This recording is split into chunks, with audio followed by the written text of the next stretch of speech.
vuelta un poco a lo que ya lo hemos hecho a varias veces. Si este es close, voy a cerrar con un montón de cosas. Don't save. Close. ¿Vos también está grabando? Sí, está grabando todo perfecto. Ahí comparto pantalla. Cuando uno compila cualquier cosa, ¿vieron que te dicen Python es un lenguaje compilado, o otros te dicen Python es un lenguaje interpretado?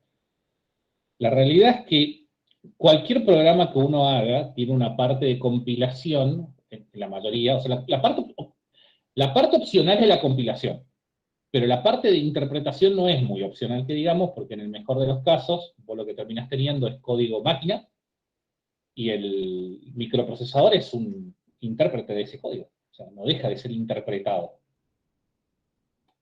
Cuando te dicen que Python es un lenguaje interpretado, significa que, quería abrir una, ¿puedo usar? Había visto el otro día justo una charla, pero cualquiera de estos, wow, no, gracias. Gracias. ¿Cómo se llama el compilación? Python Compiling. Ahora estamos acá. Imágenes. Sí, acá estamos. Esto está bien. Si bien, digamos, esto es como una visión de muy alto nivel, que vos metes un código fuente, acá está tu código escrito en Python, lo agarra el código en un compilador, que es el Python Compiler, que esto tiene como 3 o 4 niveles. Esto genera un bytecode, que el bytecode es Python, si vos haces cualquier función de func, reciban x, return x más 1. El bytecode es esto, def func, func.code, ahí está el code object, y acá dentro hay un montón de cosas, y este es el código máquina realmente, el código de la máquina virtual de Python. Tiene una versión más bonita, que es si usas el disassembler, y lo pasas de nuevo a este disassembler, puedes pasarle func.code o directamente le pasas func y busca el code automáticamente, y esto es equivalente a esto. Exactamente lo mismo, que eso es lo que termina saliendo, lo que es el CPython bytecode. Y esto se interpreta por una máquina virtual, que es lo que tiene internamente Python, que está por ahí, la máquina virtual. Esencialmente es un switch a lo C gigante, que te dice, si el comando es load fast, hace esto, si es load const, hace esto, si es binary add, hace esto, si es return value, hace esto, el que sigue. Así, tac, tac, tac, tac, uno tras otro, uno abajo del otro. Eso es lo que hace el proceso de compilación y de interpretación. Hay casi muchos de esos lenguajes, por ejemplo, esta es la versión que hace Java. Java lo que hace es justo corre varias veces el programa, y eventualmente dice, tengo suficiente información para generar un binario nativo eficiente, y lo compila a máquina virtual. Lo compila a la máquina real, o sea, al procesador. Otras máquinas virtuales como la de .NET, que es otra plataforma, lo que hace es, de entrada, trata de compilar ¿cómo se llama? Al código nativo, lo que se llama, al procesador, al código del procesador. Es más rápido, tiene una salida de programas más rápido, porque las primeras veces no interpreta nada, directamente lo manda que lo interprete el micro, pero se pierde algunas optimizaciones. Pero en definitiva, en cualquiera de estas etapas, uno puede interferir y hacer cosas. En particular, ¿cómo que se hacía? Import AST. AST, a ver cómo era, vamos a preguntarle cómo se hace. Get AST from code Python. Bueno, no me acuerdo cómo se hace, a ver si lo puedo hacer rápido, lo hago, si no, no. Directamente, a ver, AST Visualizer Python. Esto es un Python AST Visualizer. Y si yo meto la función esta, a ver si anda con esta función, porque no anda con todo. Escribo acá, que tanto lío.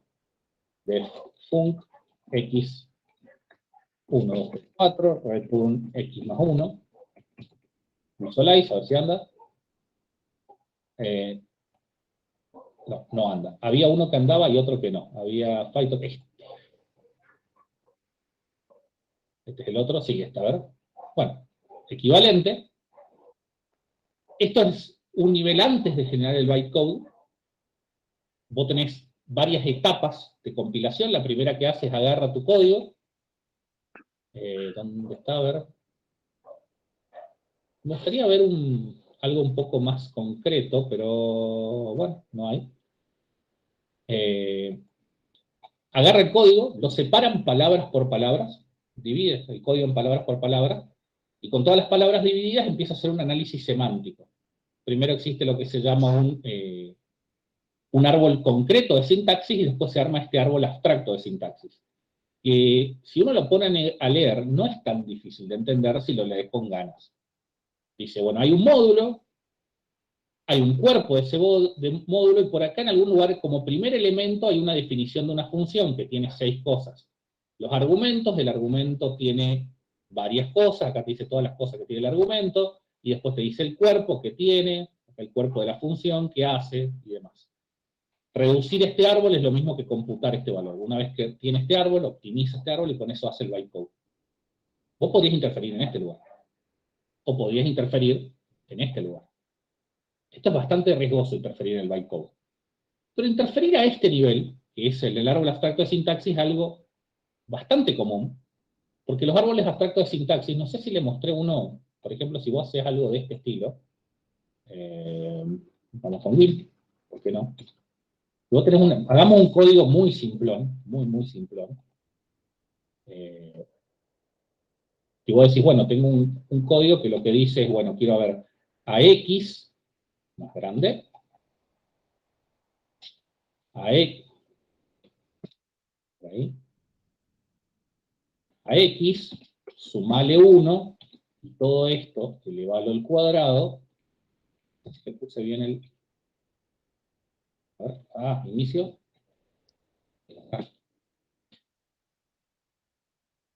Y sumale 1, y a eso elevalo al cuadrado. Vos podés hacer un árbol que represente esta operación bastante simple. ¿Cuál es la operación más importante de todo esto? La potencia. Podés agarrar y decir, bueno, agarro un veto como primer nodo, la potencia. Lo represento así. Del lado izquierdo de la potencia tiene 2 operadores, uno del lado izquierdo y uno del lado derecho. El lado izquierdo es el cuerpo de la potencia, ¿cómo era? Esto era el, ¿cómo se llama? La potencia, me olvidé. No importa, da lo mismo. Me voy a poner, bueno, el lado de este La lado. base y el exponente. La Gracias. base es... Claro. Del lado izquierdo tenés la base, ¿y qué tenés de base de este exponente? Otra operación, una suma. Bueno, la suma. Y de esta suma, ¿qué tenés de los 2 términos que tenés? Por un lado tenés la x, y por otro lado tenés el 1. Del lado de la potencia, de este lado que tenés, solo el número 2. Bueno, acá me faltaron los circulitos, pero bueno, es lo mismo. Cualquier programa, el que sea, habría que inventar más funciones y demás, que por eso es que se vuelve tan complicado cuando querés representar un lenguaje más complicado. Se puede representar de esta forma, que es lo que se llama el AST, que es el árbol abstracto de sintaxis, Abstract Syntax Tree. Ejecutar este código es simplemente recorrer este árbol y reducirlo. Es entrar por acá y decir, bueno, ¿qué tengo que hacer primero? Una potencia. ¿Qué tengo en el lado izquierdo? Una suma. Bueno, no me sirve, tengo que resolver esta suma. ¿Qué tengo que hacer en el lado izquierdo? La X, no la tengo, ¿cómo es? Atributo error. Frena ahí. Entonces, dame una X para que esto funcione. Si la tengo, bueno, agarré esa X, ¿y qué tengo del lado derecho? La 1. El 1. ¿Qué hago con estas dos cosas? La sumo. Acá te queda X más 1. Y bueno, ¿ahora qué tengo? Que ponerle que X era 1, 1 más 1 te queda 2. Ahora tenemos 2 elevado al cuadrado, te queda 4, se termina el problema. Cualquier lenguaje llega a un punto en el cual genera este tipo de cosas que son los árboles abstractos de sintaxis. Lo hace C, lo hace Python, lo hace Ruby, lo hace el lenguaje que sea, justo antes de generar lo que se llama el bytecode o el código objeto o lo que fuera, antes genera el árbol abstracto de sintaxis. O sea, que si vos querés convertir de un lenguaje a otro, esta es una buena etapa para hacerlo. De hecho, de eso se trata compilar. Porque esto es abstracto, no representa ningún lenguaje en particular. Simplemente vos agarrás y empezás a recorrer acá y decís, bueno, a ver, si quiero pasar esto a C, bueno, el concepto de módulo no lo tengo, el concepto de función lo cambio por el concepto de función de C, y así vas recorriendo el árbol, y una vez que tenés el árbol de C y eso fue compilado. Dicho eso, le dejo el lugar a Martín para lo que sigue. Genial.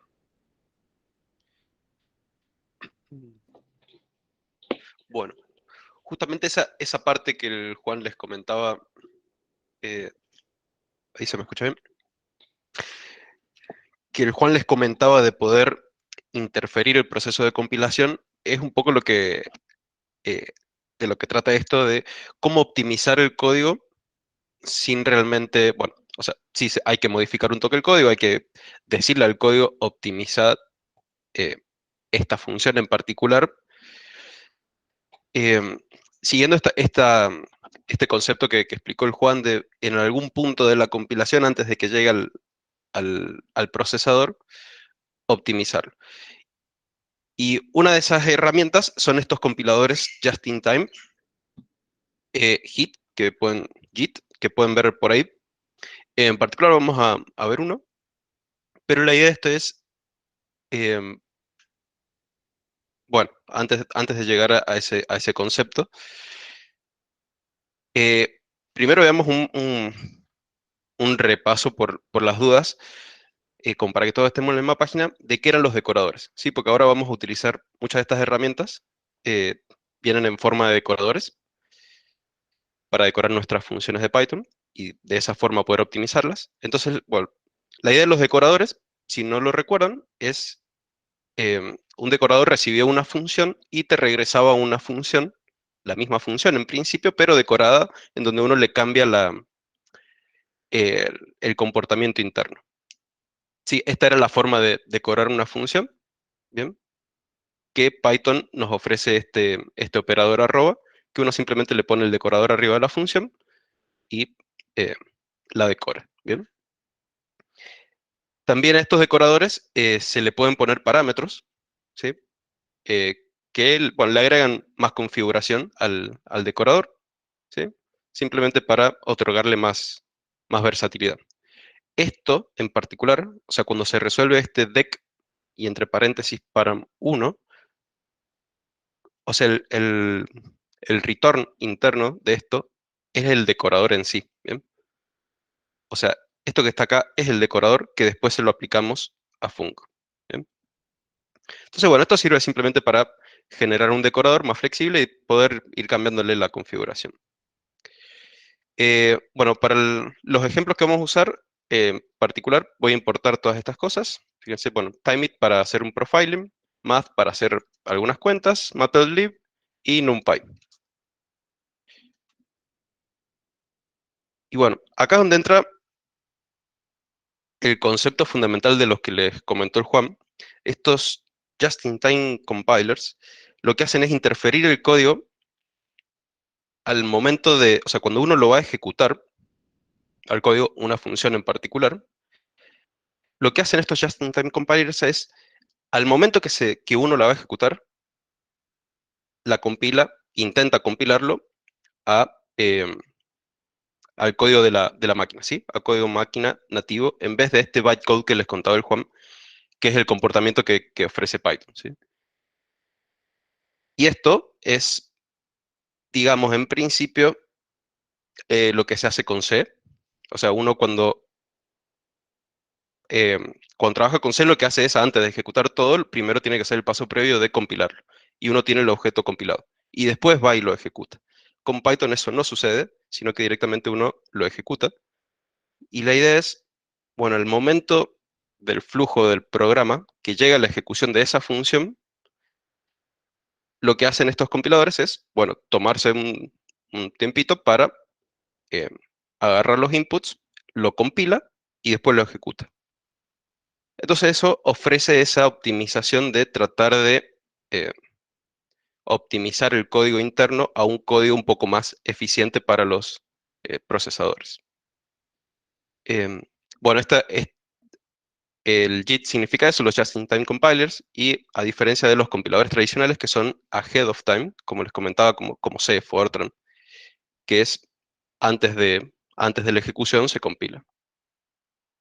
Em, La joda que tienes es que vos cuando vos estás corriendo el código varias veces, eh, no necesariamente se tiene por qué funcionar así, pero se podría, que a medida que juntás más información de cómo corre tu programa, haces mejores compilaciones. Por ejemplo, achicás el tamaño de las variables en memoria, ordenás un poquito las cosas para que funcione de mejor manera. Lo que tienen los Just-in-Time Compiler que prometen más beneficios que un Ahead of Time Compiler. O sea, en teoría, un Just-in-Time Compiler, la teoría te dice que si lo haces bien, te debería andar mejor que un compilado tradicional. O sea, eso es la teoría. Pero bueno. sí. Pero ese hacerlo bien implica pasar horas y días y no sé cuánto tiempo optimizando el código. Em, bueno, entonces para ir viendo cómo funcionan este tipo de compiladores, vamos con un ejemplo de unos fractales, ¿sí? Acá hay una función que calcula, que está representada acá la parte real e imaginaria de los fractales, de un fractal en particular, el Mandel. Y acá es donde se crea dado un arreglo inicial. Bien, yo estas funciones simplemente las ejecuto, y acá es donde, para mostrar el ejemplo, creamos una imagen, un arreglo de, ¿qué sería esto? 1000 por 1500, bien, de un tipo de entero particular. Y acá medimos el tiempo de ejecución de la creación de este fractal. Bien, y acá simplemente lo mostramos para ver cuál es el fractal. La idea es optimizar, como ven, está tardando un poquito. La idea es ver cómo se puede optimizar este cálculo. Esto creo que tardaba unos 15 o 20 segundos. O sea, hacer todos los loops que tarde el time it. Bien. Queda chiquito, pero me imagino que lo pueden llegar a ver. Es un fractal clásico. Y acá está el tiempo que tarda en calcularlo, ¿sí? De media tardó casi 3 segundos. Bueno, hizo 7 vueltas sobre el código. Bueno, ¿qué podemos hacer con esto? O sea, si yo quisiera tener más precisión, más resolución, por decirlo así, y hay que darle muchísimo eh, más píxeles a la imagen para poder calcularlo. Pero bueno, como ven, tardó su tiempito cada vuelta, y la idea es, bueno, quiero hacer algo mucho más, con mayor profundidad, y para eso voy a necesitar muchísimo más poder de cómputo, digo, más tiempo de cómputo, pero lo que podemos hacer es utilizar Numba. Y acá em, es donde se pone interesante. La forma de optimizar que nos ofrece Numba es a través de decoradores. Está este JIT, que es, bueno, simplemente ese Just in Time, eso es lo que significa. Y lo que hacemos es decorar nuestra función. Bien, yo lo estoy haciendo acá para no volver y poner el arroba a la función, pero simplemente la decoramos, tenemos nuestra nueva función decorada, y lo mismo con la otra que hacía el dibujo realmente. Y todo lo otro es exactamente la misma configuración, el arreglo de la imagen va a ser la misma. Bien, y ahí lo compilamos y ya ejecutó. Fíjense que corrió la misma cantidad de veces y tardó 36 milisegundos. Lo otro era 3 segundos, es un orden, 2 órdenes de Tres, magnitud, creo. tres horas. Creo que, comentate las líneas de donde haces el JIT, las dos líneas, Acá. esas dos sí, y vuelve a correrlo. Otra vez. Sí, no está listo. Quería ver cuánto tardaba, porque, o sea, pues como lo corrió 7 veces, la primera seguro fue muy lenta, que fue la de compilación propiamente dicho. Ah, bien. Y como eso hay que recordar cuando se hacen profiling, por eso hay que correr varias veces, es que hay que calentar el caché, hay que cargarlo de cosas. En este caso, nuestro caché es la compilación. Ujú. Bien. Sí, entonces eran 3 órdenes, pero 3 órdenes sería, si fuera 3.7, sí, creo que son Son dos dos órdenes, pero órdenes, sí. bueno, fíjense la cantidad de tiempo que disminuyó simplemente con hacer estas 2 líneas, ¿no? Una brutalidad. Bueno, acá vemos una diferencia de los tiempos, simplemente de cada una de las corridas. Fíjense que todos más o menos tardan alrededor de esos 3 segundos y cuando están compiladas con JIT, oscila alrededor de más o menos el mismo valor, 0.36. O sea, bastante consistente. Bueno, entonces, ¿qué vendría a ser NUMA en particular? ¿Qué es lo que está pasando acá? Y NUMA, si bien lo que les mostré parece magia, no se puede aplicar en todos lados. Uno no puede decorar cualquier función que tenga. En particular, NUMA está diseñado para trabajar eh, desde el punto de vista numérico de, de los datos, o sea, para hacer mucho trabajo intenso, pero de muchas cuentas, de mucho cálculo numérico, y trabaja con un subset de Python. Con esto me refiero a que no todos los elementos, todos los objetos de Python pueden ser compilados con JIT. Tiene sus limitaciones todavía, es algo que se está desarrollando, y bueno, van cada vez complejizándolo más, haciéndolo más genérico, pero bueno, por ahora tiene sus limitaciones. Y la forma de hacerlo es trabajar con esta LLVM. Este proyecto em, creo que significaba Low Level Virtual Machine. Sí, es un reemplazo completo de toda la infraestructura de compilación de cualquier infraestructura de compilación. Y lo que te permite, digamos, saber, por ejemplo, LLM reemplaza completo a todo lo que es el backend, para que sepan C, de GCC, y si vos querés un front-end acorde a ese backend, el front-end se llama Clang, que es otro compilador. O sea, es que reemplaza completo. Todo el pipeline de compilación con este otro. Es mucho más moderno. Claro. Y bueno, es esto lo que te permite hacer todas esas interferencias que mencionaba Juan, de poder abrir el código, abrir ese Astra Syntax Tree y hacer las optimizaciones que Numba tiene predefinidas, ¿no?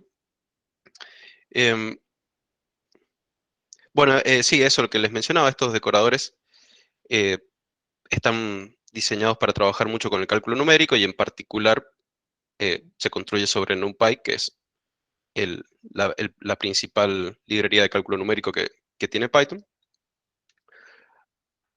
Bueno, esto poco que les mencionó Juan recién es un poco lo que hace el LLVM, les ofrece toda esta infraestructura intermedia de compilación. O sea, ustedes tienen su código em, y para compilarlo y llegar al punto de procesarlo, pasa por todo este proceso de optimización en el cual eh, entra una especie de análisis, de un bucle de análisis del código para tratar de buscar optimizaciones a probablemente patrones ya bastante conocidos y que se sabe que se pueden optimizar. Y lo que hace es esa, como que llama esa forma intermedia de representación del código, es la que busca optimizar. Y bueno, finalmente después te genera el código ya un poco más optimizado. Bueno, este es prácticamente el mismo gráfico anterior, pero en particular lo que te ofrece Numba es con este decorador, uno se lo aplica a una función con sus argumentos, em, y lo que hace es, dentro de su pipeline de optimización, es tratar de ver cuál es el tipo de argumentos que, que le estás inyectando, ¿no? O sea, si son flotantes, si son enteros, si son string.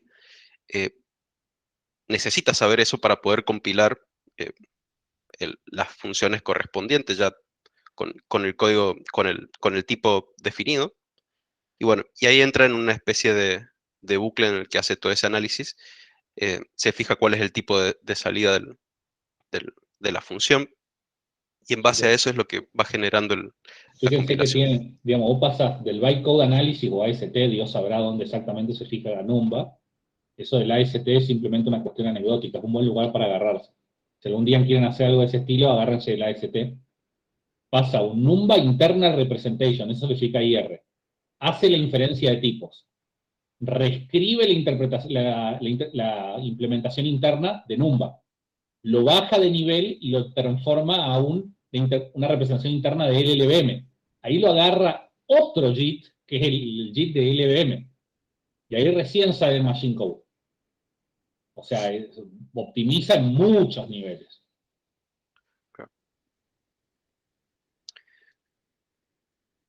Bien, bueno, otra de las alternativas también que hay dando vuelta es, por ejemplo, el lenguaje Julia, que es más o menos similar, pero es más compilado que otra cosa, entonces por eso es más quizás ahead of time.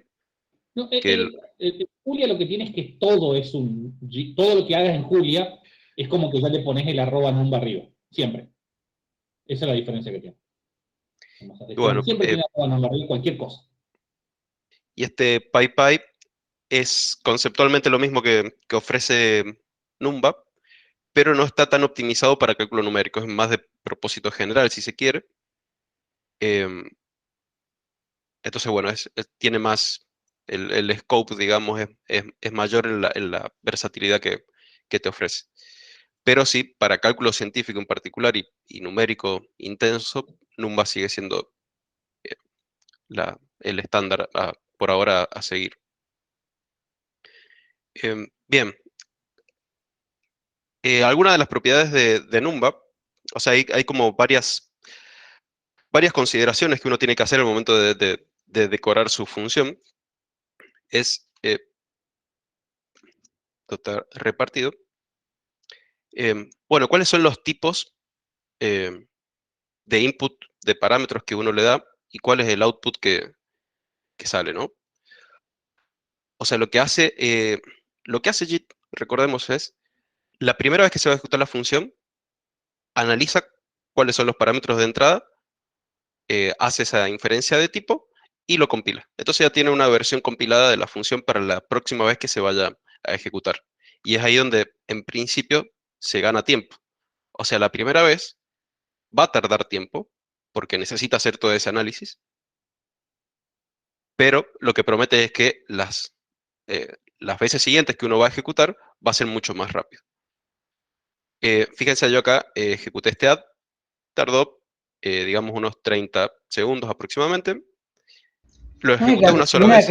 No me queda claro si es más rápido porque ya lo compiló, entonces se ahorra el tiempo de compilación, o por eso y porque lo optimiza al mismo tiempo. Y las dos cosas, probablemente.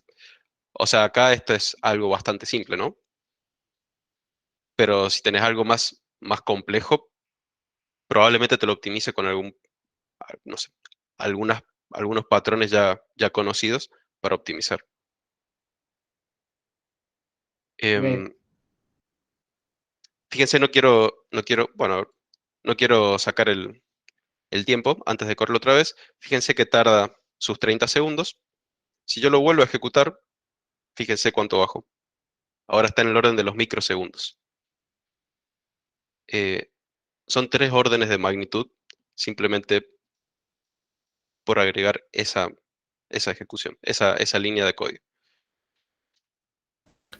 ¿Qué pasa ¿Cómo uno ahora si yo sabe, le... perdón, Martín, Sí, una consulta, ¿cómo uno sabe cuáles son los códigos que se pueden optimizar con Numba y cuáles no? ¿Está eh, documentado o tenés que solamente sí, probar? está... Uno prueba No, y le no, explota en la cara. Bien. claro, o sea, siempre puedes probar, ¿no? Le pones esto que no te cuesta Sí, nada y si te explota, te explota. bien. Sí, está limitado, hay muchas cosas que no se pueden. Siempre que, bueno, eso ya vamos a ir viendo los distintos ejemplos que hacen que esto no funcione tan bien. Pero bueno, fíjense que acá yo lo ejecuté con 2 enteros de entrada. Yo ahora le agrego un flotante, y el tiempo de ejecución vuelve a ser del orden de los milisegundos. Y es porque no tenía una versión compilada para, eh, para trabajar con flotantes. Lo que yo le había dado al principio eran enteros, entonces compiló para ese caso en particular. La segunda vez que yo ejecuto esto, fíjense, vuelve a bajar al orden de los microsegundos. ¿Qué pasa si le paso strings ahora? Tardó su tiempito, fíjense ahora, vuelve a los microsegundos y bueno, te devuelve el resultado, ¿no? La siguiente vez lo volvemos a ejecutar, bajó otra vez al orden de los microsegundos. O sea, esto cada vez que uno lo sigue ejecutando ya queda guardado cada vez que uno se ejecutó. Si alguien quiere preguntar algo. Si volvés a correr, por ejemplo, con enteros. Claro, eso. Okay. Ya le queda grabado que alguna vez lo corriste con enteros o con flotantes y va y rescata esa compilación que tiene. Se le agrega además a esta función que uno decoró, se le agrega esta propiedad que se fijan acá, les lista cuáles son las firmas que compiló, que primero recibió 2 enteros y regresa un entero, recibió después un flotante y un entero, y regresa un flotante, y después con los Unicode, los strings, lo mismo. Entonces fíjense que acá, por ejemplo, en el caso de que mandó un flotante como primer argumento y un entero como segundo, es distinto el caso si el primero es entero y el segundo es flotante. Si yo ejecuto esto, fíjense que volvió a los milisegundos. Cuando lo vuelvo a ejecutar, ya bajó otra vez al orden compilado. Y acá me agrega otra compilación extra. ¿Bien? Si tienen un cacho de código que se va a llamar una sola vez, ya habrán notado que esto no gana tiempo. Claro. Así, como está ahora, ¿no?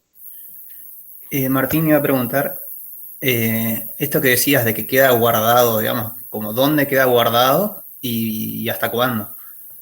Porque ahora estás en una notebook, digamos, ¿no? Pero si no. Ahí me mataste. O sea, hay un caché seguro dando vuelta. Depende, vos podés configurarlo a eso. Todo ese tipo de cosas salen en el scope del curso para el que quiera ver Numba como su solución en la vida, que lo es para muchos casos, va a tener que leer mucho, mucho, porque esencialmente te estás metiendo de... Por eso le decía que Numba tiene el problema de no sé si es unidad 4 o 5, porque en realidad eso no es Python. Claro. Esa es la trampa, digamos. Uno quiere usar Python cuando las cosas te andan rápido, o sea, cuando uno quiere no perder tiempo escribiendo, eso es lo que vos podés usar Python, y no te calienta la velocidad. Y la mayoría de los casos es ese, digamos, o sea, excepto que vos tenés un pedacito de código crítico y vas ahí. Otra cosa es tampoco llenar de Numba por todos lados, eso tampoco se hace, digamos.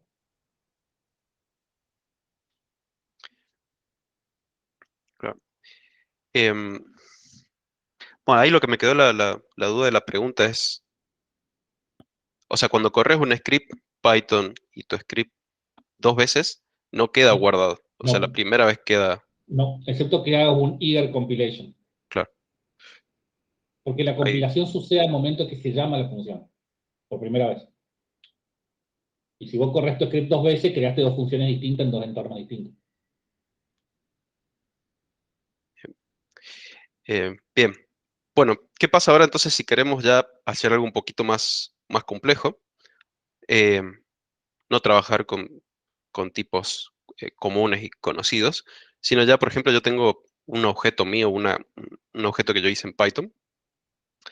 Para eso, bueno, hice acá un objetito cualquiera, donde le incorporamos este dunder add para poder sumarlos. Eh, Fíjense que ahora ya empieza a chillar, Numba ya no le está gustando nada, y empieza a tirar sus warnings. Em, Acá dice que la compilación falla porque no conoce en particular qué es el tipo con el que se está trabajando. ¿Sí? Dice acá non-precise type.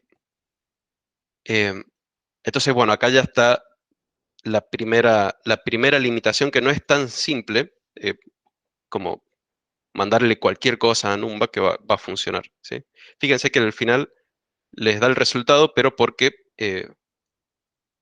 regresa a un comportamiento por defecto en el cual no hace ningún tipo de optimización. Para esto existen varias configuraciones que se le pueden ir agregando a Numba.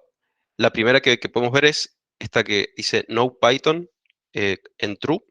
Le seteamos este flag en true, y lo que hace es siempre tratar de compilarlo. Si no puede, va a fallar.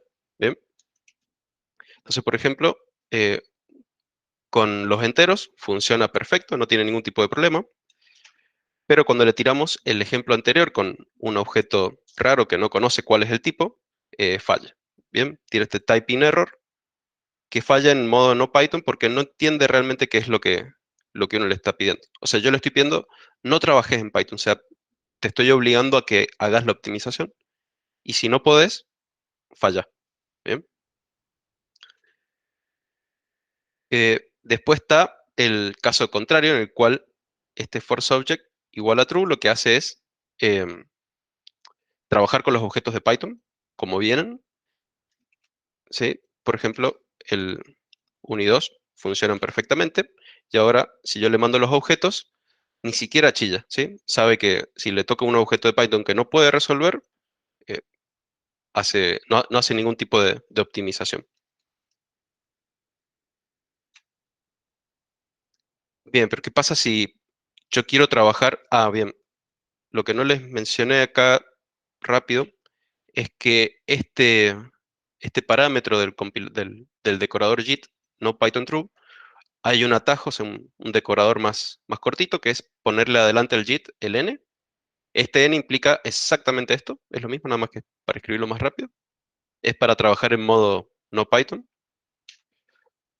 Eh, entonces acá, bueno, utilicé directamente ese, en el cual le digo, trabaja en modo no Python.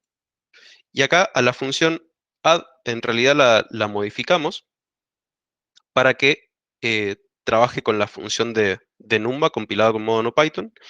Y si le falla con este typing error que habíamos visto, haga una especie de, bueno, que la resuelva con una suma normal, ¿bien?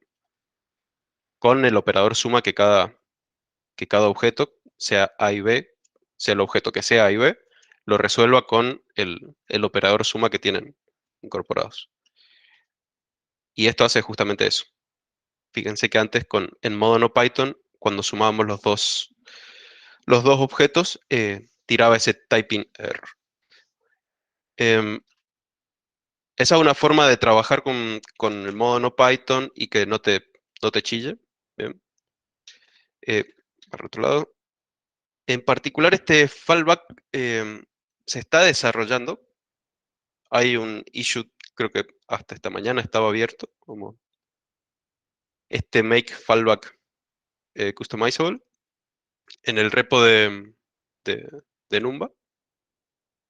Y la idea es, bueno, la están viendo, están desarrollando. La idea es justamente aplicarle un argumento extra a este fallback con la función por defecto que querés que suceda si te falla la optimización. La excusa que tienen ahí en el ISUE es que vos podés hacer una función más, o sea, a esa MySum que está ahí ngiteada, la ponés como privada. Y vos haces aparte otra MySum, en la cual la metés a la llamada NumPy, a Numba como try-catch, try-except. En los demás lenguajes try-catch, en Python es try-except. Try-except, y si falla, usás el fallback. O sea, escribir eso a mano es trivial. O sea, porque necesitamos implementar eso en el decorador. Es por eso que no se deciden hacer recontra trivial. O sea. Claro, es esto, digo. Sí. Bien, entonces ahora vamos comparando a ver cuáles son las ganancias en tiempo que nos ofrece Numba. En particular acá hay una función que lo que hace es multiplicar el seno y el coseno, de los dos parámetros, el seno del primero por el coseno del segundo. Está hecho con este módulo math que está en la librería estándar de Python. O sea, esto es puro Python. Está la misma función, utilizando el módulo math, jiteada con el modo no Python. Y está la versión de NumPy. ¿Bien? Y acá le estoy midiendo el tiempo a cada una de las tres. Bueno, para aclarar en particular, este módulo math, o sea, estas funciones trigonométricas, a diferencia de NumPy, solo reciben escalares. Si uno no le puede tirar un arreglo. Ahí terminó la primera, fíjense, 180 nanosegundos. Esta es la versión Python pure.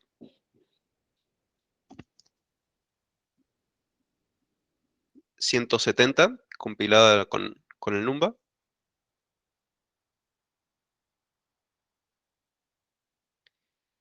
Y un microsegundo con NumPy. Estos son...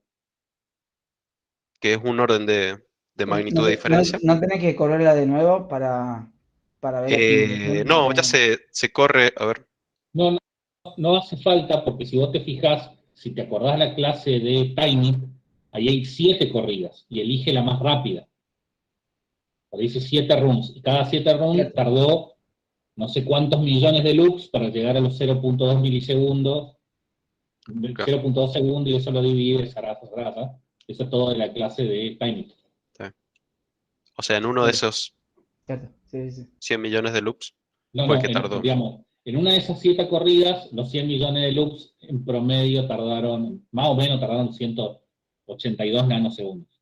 Porque lo que hace es esos 100 millones de loops, lo que te garantizó fue que tardó al menos 0.2 segundos. Ahí lo divide, o sea, hace esa cantidad de tiempo dividido 100 millones, no sé cuánto dice ahí, y eso te da 182.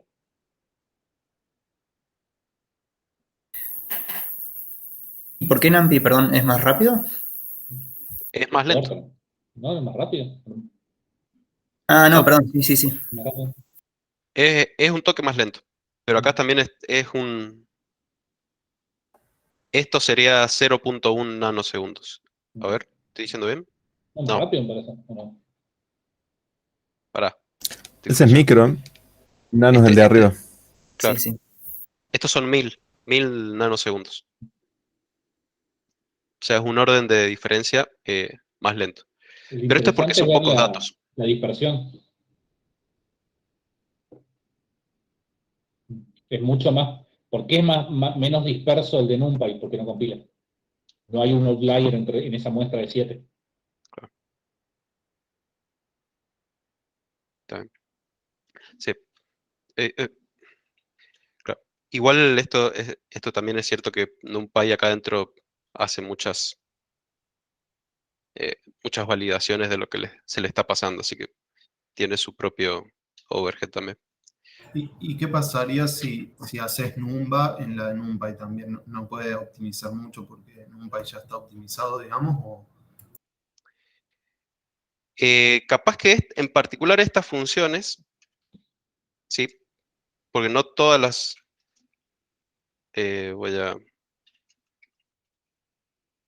No todas las funciones de NumPy se pueden...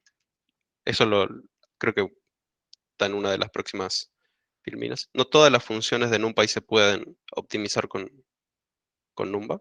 Y además Porque, solo va a optimizar la parte de validación, porque el resto está escrito en Fortran, no sé qué. Claro. Tardó... tardó capaz la del mejor orden parte. de las otras, digamos. Esa es una de las moralejas que terminamos entendiendo cuando hicimos un proyecto grande con Numba, con Trinchi, es que si que vas a usar Numba, te conviene escribir Python puro. O sea, hacer los for loops a mano, todo ese tipo de cosas.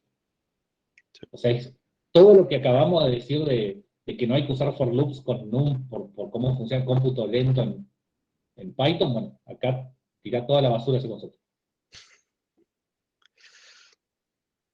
Sí, es como que, o sea, Numba con las limitaciones que tiene hoy en día, te obliga a escribir el código de una forma muy particular. Muchas veces lo estás empeorando solo para poder ponerle este decorador encima. Que de otra forma no te serviría. O sea, sin ese decorador el código que escribí es probablemente muy lento. Bueno, o sea, el tipo de funciones que se pueden decorar en particular son estas Universal Functions que ofrece NumPy. em, o sea, son arreglos que te permiten hacer toda la parte de broadcasting y conversión de tipos internamente de forma bastante, o sea, forma bastante fácil. Por ejemplo, si yo multiplico 2 por 2, se puede. Si multiplico esta lista por 2, lo hace. Internamente hace un broadcast eh, donde este 2 se lo multiplica a cada elemento. Lo mismo si hay un flotante en el medio, le chanta el flotante a todo el resultado del array. Por ejemplo, si tenemos una matriz y la multiplicamos por una fila, nada más, multiplica cada fila de la matriz por esta fila. Entonces, como que esta fila individual, digamos, la broadcastea y la lleva a algo de la misma forma que este y después hace elemento a elemento simplemente. Bueno, ese tipo de funciones se pueden escribir en C. ¿Bien? En particular, esta es una implementación de la función logit, una función estadística, si la quieren buscar. Es un logaritmo. Es un logaritmo que adentro tiene una, una cuenta típica, digamos, en una estructura, a ver, es esta, particular para que la vean, un p sobre 1 sobre menos p. Y bueno, acá es donde uno puede definir una función de ese estilo, pero solamente la puede definir para un tipo particular de datos. Si quisiera cambiar el tipo, va a tener que escribir otra función. Entonces acá donde ya las cosas empiezan a ser un poquito más imprácticas. Esto está copiado, volver para atrás, esto está copiado, lo hice hace 2 años atrás, lo copié y lo pegué del código fuente NumPy. O sea, para NumPy, además de esa función, tenés la misma función hecha para enteros, la misma función para Big Integer, la misma función para, ¿qué más había? Para flotantes, la misma función para cada tipo, está copiada una por una. O sea, si vos querés escribir algo a lo NumPy, la frasecita abajo, no. No. No. Claro. O sea, si tenés que tener una función para cada tipo de datos que vas a trabajar, se te empieza a ir de las manos bastante rápido. Entonces, uno puede vectorizar, o sea, con esto de vectorizar lo que me refiero es poder hacer ese tipo de función universal donde uno puede broadcastear los datos. NumPy te ofrece esta función que se puede usar como decorador, en la cual te vectoriza una función escalar, ¿sí? Recibe un escalar, haces todas comparaciones con escalares y regresas un escalar. ¿Bien? Y lo que te hace esto es poder vectorizarle y pasarle un array entero y poder trabajar con arrays. ¿Bien? Fíjense, bueno, esta función está hecha con el decorador es de NumPy, recordemos. Bueno, le podemos pasar el escalar tranquilamente, le podemos pasar ahora ya una lista, una matriz, y bueno, acá le medimos el tiempo de calcular la función para un arreglo de 1000 por 1000, y tarda más o menos unos 315 milisegundos. Con Numba podemos hacer exactamente lo mismo, vectorizar la función, pero con el decorador propio que ofrece Numba, ¿sí? Es exactamente lo mismo. La ejecutamos y corremos para este mismo array anterior de 1000 por 1000. Calculamos.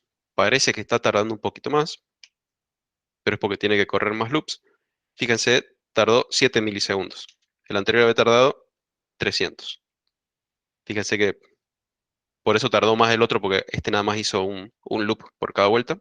El otro necesitó más.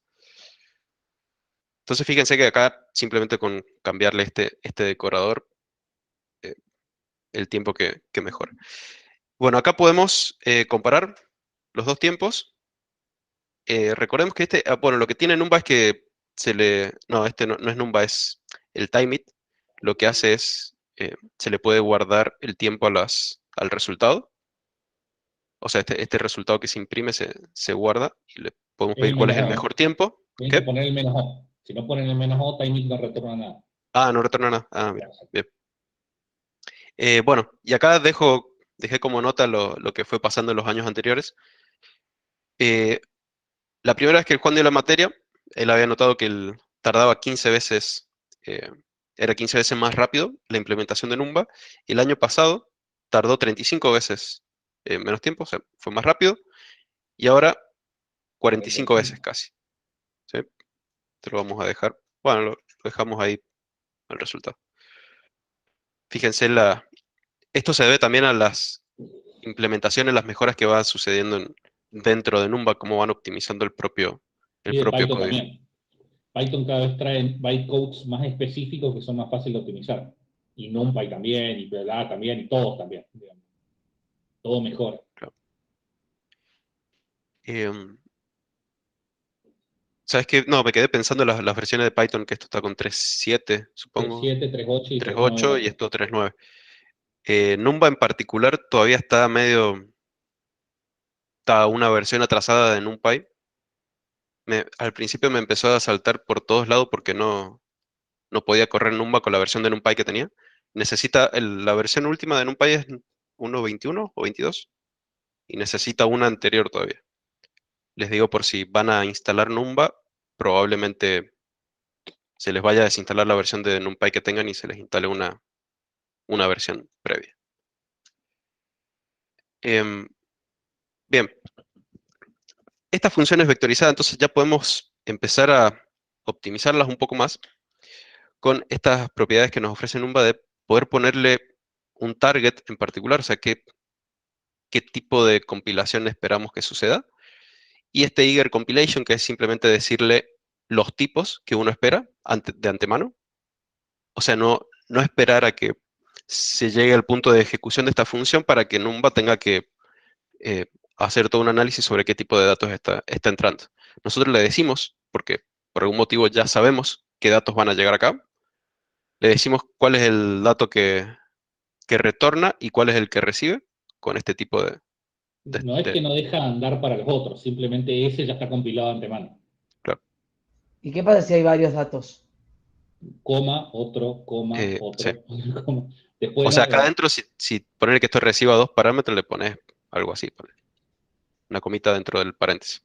y si querés compilarlo para dos cosas, dentro de la lista tiene que haber otro tipo de compilación. Por ejemplo, si recibe un entero, quiero un flotante también. Ese podría ser uno razonable, hacer numba int64, o sea, solamente cambiar porque el de salida siempre va a ser float64, nada más que el de entrada que sea un int64. O sea, eso también, ahí hace dos compilaciones. Obviamente, esa celdita ahora va a tardar un poquito más. Claro, tiene que hacer las dos compilaciones. Con este target lo que le decimos es qué tipo de compilación tiene que hacer. Tiene 3 opciones. Acá le estoy dando Parallel, pero uno le puede decir CPU, que con esto lo que va a hacer es correr en un solo thread, lo que corra. Parallel lo prepara directamente para procesarlo en paralelo. Y CUDA para correr en una placa de video. En la documentación les dice, o sea, cuándo preferir cada una de estas cosas, depende del tamaño de sus datos. Es prácticamente lo que les contó Juan cuando habló de threads y de multiprocessing, que correr en un thread es rápido para poquitos datos. Parallel ya les agrega un poquito de tiempo de manager, de administrar los datos, digamos, para poder correrlos en paralelo. Entonces esto ya es para cuando tienen una cantidad de datos intermedio y CUDA ya para cuando tienen muchísimos datos, porque comunicar con la placa de video es muy costoso. Y siempre, obviamente, para datos puramente numéricos, o sea, procesamiento puramente numérico. Bueno, uno puede compilar nuevamente esto, lo ejecuta para ese arreglo, no me acuerdo el tipo de dato eran enteros, ¿no? Este random no me acuerdo si son entre 0 y 1 o son enteros. Bueno, De todas formas va a estar compilado para los dos, así que.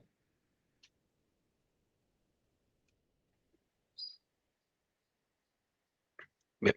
Fíjense, tardó los 3 milisegundos. ¿Cuánto había tardado antes? 7 milisegundos con el vectorizado normal. Fíjense que ya le dijimos La que lo dispersión corra acá. importa. Fíjate en la anterior, la dispersión. Bien, este es 120 y 21. Se te fue por un orden de magnitud para arriba la dispersión, porque tenés un outlier en esas 7 corridas. Claro. Bien. Y además porque, bueno, le pedimos que lo trabaje en paralelo. A ver, en el caso de que lo trabajemos en un solo core, Va a quedar igual que la anterior, pero la dispersión va a ser más chica. 7. Sí, ahí va. Más grande, perdón. La dispersión va a ser más grande. Porque el primero de esos 7 lento como una tortuga. Bien, lo vuelvo a correr así comparamos. No, perdón, no te cambió porque ya estás precompilando de antemano.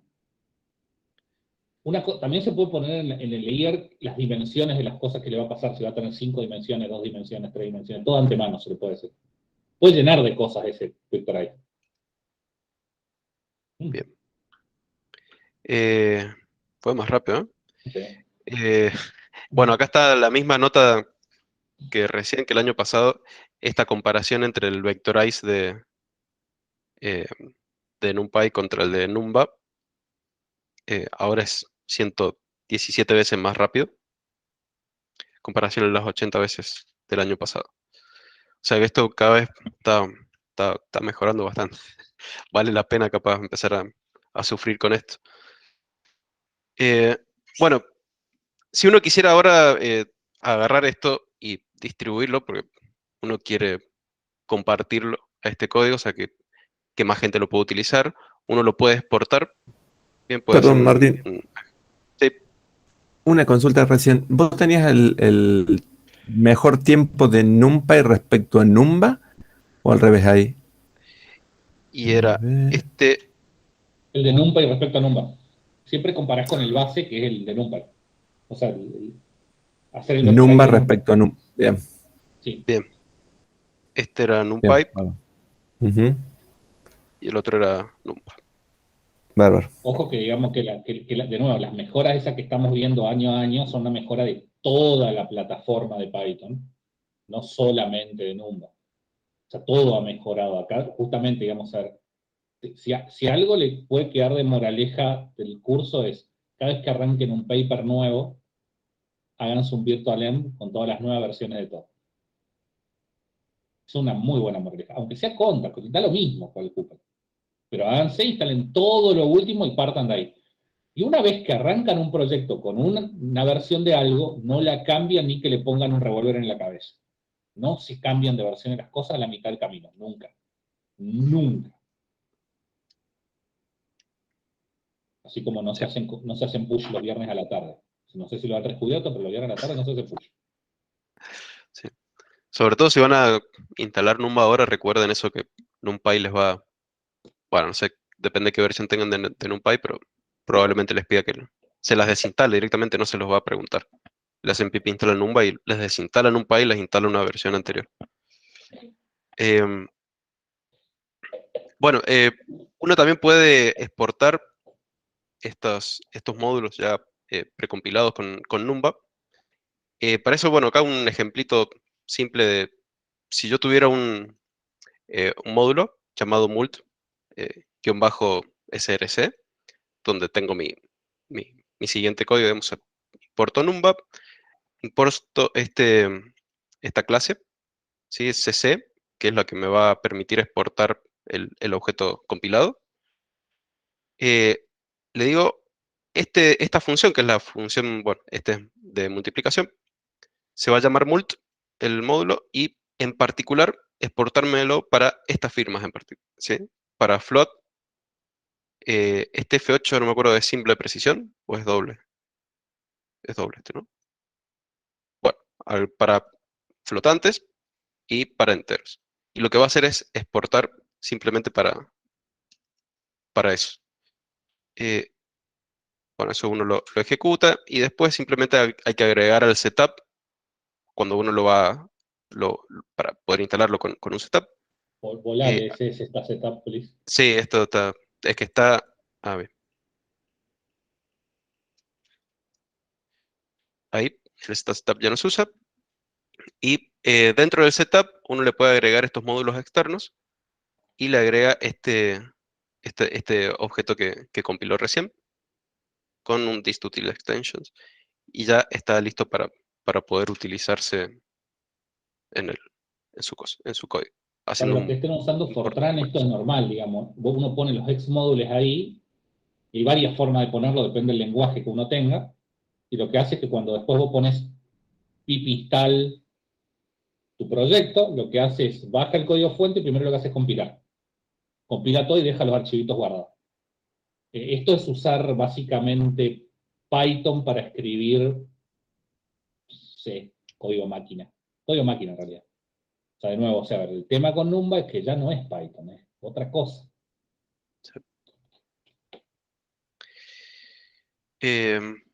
Bueno, y acá estos consejos que medio que los fuimos descubriendo a la fuerza con el Juan el año pasado, o no, este año. Bueno, primero es lo que hay que hacer es necesario, es perfilar primero, ver cuáles son los cuellos de botella que tiene su código, porque no todo eh, se puede decorar con este JIT. Entonces uno tiene que identificar cuáles son las secciones de su código, pero tengo una función de 30 líneas, 20 líneas, pero el problema está quizás en 2 líneas. Entonces esas 2 líneas, uno las separa, las manda a una función particular, la decora y después llama a esa función decorada. Ese es el tipo de cosas que uno debería hacer, ¿sí? Poder perfilar primero, identificar cuáles son los puntos lentos del programa, hace lo que tiene que hacer con Numba y lo perfila después para ver si está funcionando, si vale la pena, digamos. Muchas veces uno de hecho nos pasó, que hace todo lo que, o sea, sufre un mes tratando de optimizar todo con Numba y después se da cuenta de que no servía, que era de hecho más lento, eh, porque, porque sí, puede pasar. Depende también, ¿no? Qué tan intenso sea esa parte de su código, cuántas veces el programa va a pasar por esas líneas. Todas esas cosas van influyendo. Y bueno, esto también es importante, que siempre hay que intentar utilizar el NoPython, que es el poder real, o sea, el poder real de Numba hasta acá, en usarlo en modo NoPython. En algún momento, si quieren reemplazar eventualmente, el JIT va a volar y va a quedar solo el NJIT. Y vos vas a tener que decirle NJIT, soportar que cosas no anden, al revés, como ahora. Ahora Mira. anda cualquier cosa y el NJIT es más estricto, después va a ser al revés. Cuando logre más compatibilidad, supuestamente. Bien. No, y bueno, y acá para mostrarles está el enlace al repo, que me sorprendí. Fíjense acá, estas son las contribuciones de Numba. Están tan a full. Fíjense, bueno, esto está muy... En el 2021 nomás. Mira. Están trabajando, están realmente metiendo muchos cambios y se nota. O sea, en esos ejemplos tontos que estamos probando, se nota de un año al otro todo lo que están laburando para poder optimizarlo bastante. Bueno, ya acá todas las referencias donde salieron algunos de estos ejemplos. Em, bueno, eso básicamente para mostrarles Numba. Esta es la primera moraleja de la historia. Cuando las cosas les anden lento, empieza la serie de consejos. Si las cosas le andan lento, primero prueban NumPy. Si le siguen andando lento, quitando al medio el paralelismo y multitrading, ¿no? Te vas a Numba. Si las cosas te siguen andando lento, te vas a Cython. Este es el orden de preferencia. Después Fortran y muy por último C. Porque cuando vean C van a entender por qué. Por cómo se estructura C internamente. Para que ande con Python. Es feo. De hecho, ahora está surgiendo muy fuertemente, voy a preparar una clase si nos alcanza el tiempo, si no va a estar para la siguiente versión del curso, otro lenguaje que se llama NIM. Es como que está siendo una alternativa muy, muy, muy válida para pelear contra Fortran C y demás. Y se apoya en el LLVM también. De hecho, todos los lenguajes modernos apoyan. ¿Cómo se llama? Perdón, ¿cómo se llama? NIM. NIM es la abreviación de Nimrod. Tiene una corona, es el logo. Tiene una orientación a objeto un tanto zafa. A este momento a ustedes ya le debería importar eso, porque es orientado a objetos del lenguaje, es un poco funcional, un poco orientado a objetos. Pero, digamos, una de las cosas que se tienen que empezar a dar cuenta con Numba, la gran moraleja de esto, otra gran moraleja es, en realidad no importa mucho el lenguaje, importa qué hagas con ese lenguaje. O sea, vos podés agarrar cualquier cosa y te anda bien. Por ejemplo, ¿por qué MATLAB y R andan tan rápido?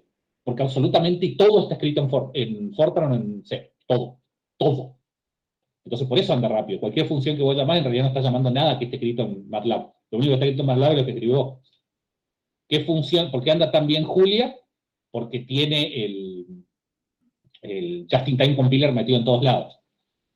Una cosa graciosa que pasó con Julia es que cuando sale Julia, todo era el futuro, era el futuro, era el futuro. Y la gente de Python, los cabezaduras de Python, dicen, ajá, ¿cuánto tiempo tardamos en quitarle lo único realmente importante que tiene Julia y pasarlo a Python? Eso es Numba. Tardaron un mes. O sea, eso es algo que cuando yo lo vi dije, esto sí hace la diferencia en un lenguaje, que es la velocidad con la que la comunidad va sacando buenas ideas y metiéndolas para adentro.